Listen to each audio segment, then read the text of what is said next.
In this video, we'll be taking a look at 3 MLB games happening on July 29, 2022. Welcome back to Cash Out Sports. Let's dive right into it. Oh, and don't forget to subscribe and to click the bell icon to get notified as soon as these videos get released, so that you have more time to plan out your bets. As we provide these videos on a daily basis, I can guarantee that you'll have all the important information that you'll need on these 3 MLB games after fully watching this video. One more thing before we start. If you would like to gain access to our best exclusive betting picks to take your sports betting journey to the next level, then check out our Patreon in the link down below, where we offer anywhere from 1 betting pick a day up to 10 betting picks a day and much more. Now let's get started. St. Louis Cardinals versus Washington Nationals. The St. Louis Cardinals open a 3-game series on the road Friday against the Washington Nationals. St. Louis is 52-47 following a 6-1 victory over the Toronto Blue Jays on Wednesday. Albert Pujols belted a 3-run home run and had 2 other hits, helping to lead St. Louis to the victory. The Cardinals are second in the National League Central, 3 games behind the first-place Milwaukee Brewers. The Cardinals are 3-7 in their last 10 in Game 1 of a series and 3-7 in their last 10 road games. St. Louis is 1-5 in their last 6 Friday games. Meanwhile, the Nationals are 8-23 in their last 31 Friday games and 21-56 in their last 77 at home. Washington is 17-41 in their last 58 after a loss. Now back at home in St. Louis, the Cardinals get back National League MVP favorite Paul Goldschmidt and another MVP candidate in Nolan Arenado. They were unable to make the trip up to Toronto due to Canadian vaccination restrictions. However, the Cardinals still smashed the Blue Jays 6-1 as plus 220 underdogs behind future Hall of Famer Albert Pujols. With their ability to pull off that type of upset, there's no telling what they can do against the league's worst starting rotation and second worst overall pitching staff. Goldschmidt has been dominant all season long, and he has been even better to start the second half. All he's done is gotten to rest, along with Arenado. That's about the worst news the Nationals could get, as they remain the league's worst team. The only worst news they'll get in the near future is when superstar Juan Soto gets traded within the week. Until then, starter Anibal Sanchez is tasked to try and cool off these Cardinals. If that name is unfamiliar, you're not alone. The 38-year-old has just 2 starts on the season, as the Nationals have become desperate to find starting pitching.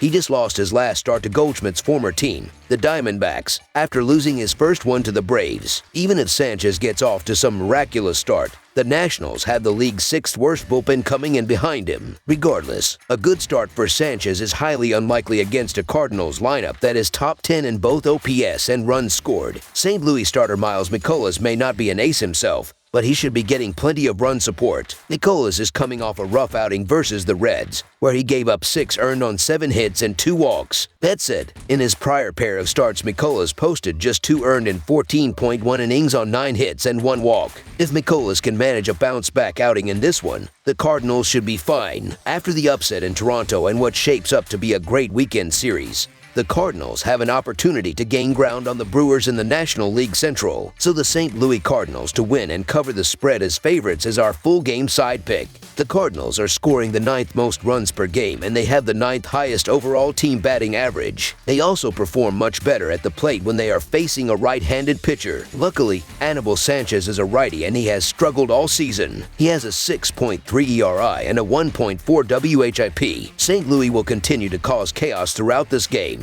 Washington is also allowing the most runs per game, as they continue to make mistakes in the field and give their opponents multiple chances to score. Now, Washington has struggled at the plate this season, but they have a chance of scoring a few runs in this one. Miles Mikolas was lit up in his last start, and the Nationals showed they could hit in their previous series against the Dodgers. The Cardinals are averaging 4.59 runs per game and 4.44 runs per game on the road. They averaged 4.67 runs per game in their last 3 games against the Nationals, with Washington giving up 5.27 runs per game at home. The Cardinals will go over their average in this game. The Nationals are averaging 3.84 runs per game and 3.73 runs per game at home. They averaged 3 runs per game in their last 3 games against the Cardinals. Mikolas surrendered 6 runs in his last start, as he isn't red hot right now. He will make a few mistakes, and the Nationals will push this game's score past the total. Over the projected total is our full game total pick.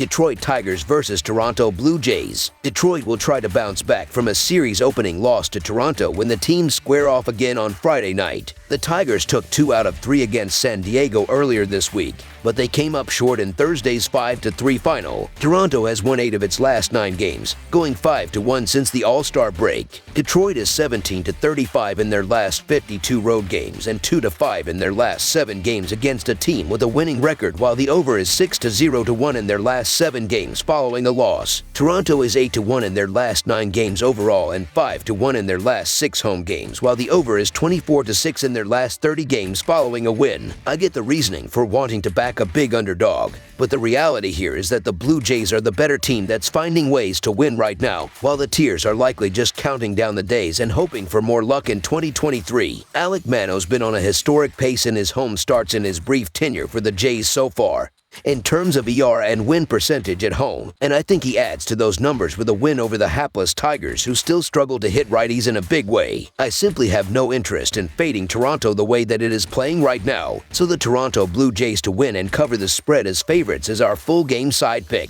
Toronto is going to put some runs on the board in this game, but I wouldn't be surprised if Detroit has a goose egg. The Tigers are in the bottom 4 in the major leagues in batting average and are facing one of the top starters in the MLB. The Tigers are going to be using most of their bullpen on Friday night, so I do not expect one pitcher to get blown up, as long as they can limit the damage to 5 or 6 runs. That's how these teams tend to play anyway, with the under cashing in 10 of the last 11 head-to-head meetings. You should fade the offense here. This combination is a recipe for a low-scoring game. Under the projected total is our full game total pick.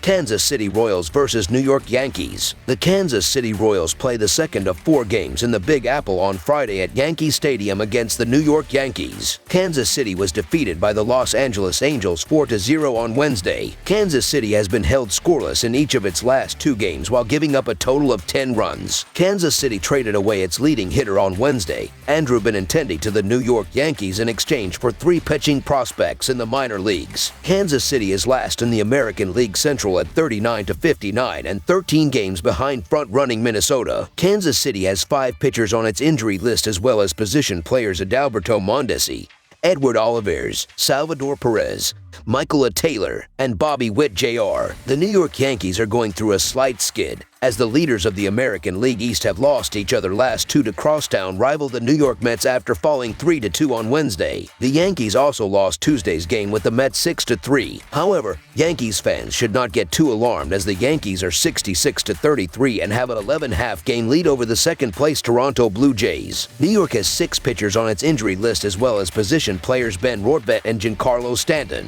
After acquiring Andrew Benintendi late Wednesday, the Yankees welcomed in his former team, the Royals, just hours later. They should be able to have a much better weekend than they did in the first Subway Series of the season earlier this week. However, it was just a quick 2-game set, and it wasn't expected to be their best of the season. The Mets were able to have their ace Max Scherzer on the mound, while the Yankees had to rest theirs and give Domingo German just his second start of the season. Jarrett Cole is indeed rested and will be on the mound for this game. Not only will he be facing one of the league's worst lineups, but it's also a depleted one. While it still remains to be seen if Benintendi will be in the Yankees lineup, he certainly won't be in the Royals. The simple fact that New York wanted to acquire him speaks to how big of a loss that is for Kansas City. Similarly, rookie sensation and arguably next best hitter Bobby Witt Jr. is also not 100% healthy. He missed a couple of games in their most recent series against the Angels, in which the Royals were shut out in back-to-back games. Now facing Cole and the league's second-best bullpen, it's even more unlikely for them to have any sort of sustained success. While the Yankees will have their ace on the mound, the Royals will be starting their last option. Chris Bubic is getting the call and is only in the rotation due to Daniel Lynch and Jonathan Heasley being on the injured list. Kansas City has lost 5 of his last 6 starts and looks set to make it 6 of 7 by Friday's end. So the New York Yankees to win and cover the spread as favorites is our full game side pick. Kansas City starting pitcher Chris Bubic has an ERI all 5.53, and although Jarrett Cole is 9-3, his ERI is 3.09. The total has finished over in 4 out of the last 5 that Kansas City has played in New York, as well as in 10 of the last 14 overall between the Royals and the Yankees. Kansas City has seen the total finish over in 7 of the last 10 played in Game 2 of a series, while New York has seen the total finish over in 14 of its last 18 overall. Over the projected total is our full game total pick. That's all for now, so if you have any other games you would like reviewed, then leave a comment down below with the game you would like analyzed. Subscribe to our channel, leave a like on this video, and we'll get to it as soon as we possibly can. We would also love to hear your opinion on the picks presented to you in this video, whether you agree or disagree with them, so leave a comment down below and do let us know.